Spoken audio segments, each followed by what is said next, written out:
نزلنا فيديوهين سابقات عن ماكينة الموزر وجانا كثير من التعليقات. طبعا خلال 3 أيام ما شاء الله الفيديو وصل لمليونين ومئتين ألف تقريبا وأكثر، وجانا كثير من الأسئلة. نزلنا فيديو ثاني جاوبنا على بعض الأسئلة، بس أكثر الأسئلة إجت بخصوص الذراع اللي بظلوا يفلت.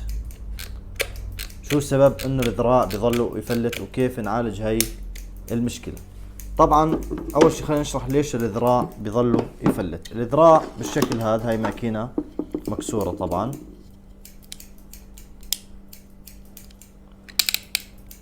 بنلاحظ انه هون في مسننات اللي هي على الذراع، وفي هاي الحديدة اللي بتمسك المسننات.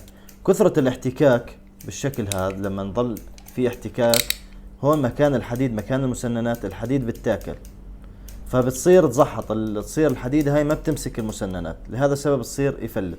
طب احنا كيف بدنا نمنع هذا الشيء انه ما يذوب مكان الحديد؟ في طريقة انا بشتغل فيها دائما، اني برجع الذراع لورا، بعدين برجع الكبسة هاي، يعني بسندها سند فقط، ما بخلي فيه احتكاك. اذا بدي اعمل نمرة نص برجع الذراع بالاول، بعدين برجع هاي الكبسة لحتى اسند الذراع على المسننات وما يصير فيه تآكل. اما الحركة هاي برجع اول شي الكبسة، بظني بطقطق فيها، مع الاستخدام فترة قصيرة راح يصير في تآكل بهي الحديدة وراح تبطل تمسك الذراع. هاي لا تعملها، الحركة هاي لا تعملها،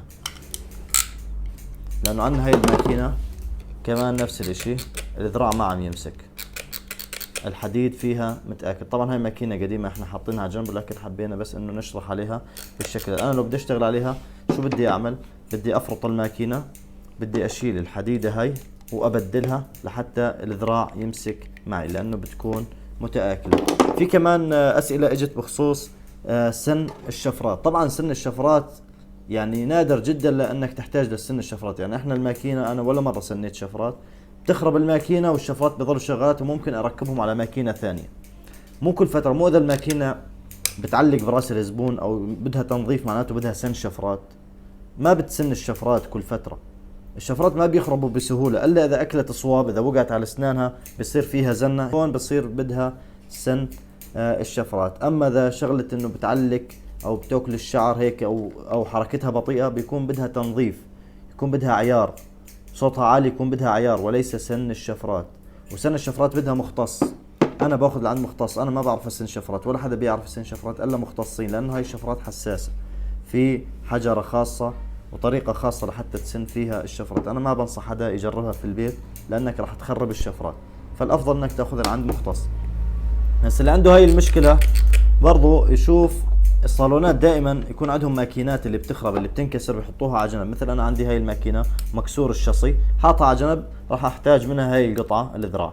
فانت شوف شي صالون يكون صاحبك، يكون جارك، اي حدا بتعرفه، ممكن يكون عنده قطعة قديمة، بياخذ لك القطعة هاي وخليه هو يسوي لك اياها لحتى ما تخرب الماكينة، لانه هاي صاير تحت الترنس، من تحت بدك تفرط الماكينة كامل حتى توصل لهي القطعة، وبدها عيارات الماكينة، ممكن ما راح تعرف تجمعها. فخلي الشخص عنده خبرة يشتغل لك هي الشغلة لحتى ما تخرب الماكينة. وفي شخص حكى لي اشرح لنا شو وظيفة الإذراع وشو وظيفة الماكينة. هسه إذا كان الماكينة فيها صوت، شرحنا بالفيديو السابق إنه هذا البرغي هو عيار للشفرات، إذا شديته كثير لجوا بصير الصوت عالي، وإذا رخيته كثير بصير الصوت عالي. بتقدر تعايره اذا انت لعبته العيارات، بتشغل الماكينه وبتعير، بتشد وبترخي لحتى يروح الصوت، بتكون امورها تمام. الذراع لحتى نقدر نعمل نمره النص بنرجع فيه بنقدم فيه الشفرات اللي تحت لحتى نقدر نعمل نمر نص نمره ربع بالشكل هذا بالذراع. طبعا هيك اصدقائي نكون وصلنا لنهايه الفيديو، اتمنى ان اكون جاوبت على اهم الاسئله اللي سالتوني اياها بخصوص الماكينه. اللي عنده اي مشكله في الماكينه يكتب لنا بالتعليقات، اذا في شيء ما جاوبنا عليه ممكن انه ننزل كمان فيديو بنجاوب على الاسئله. تحياتي.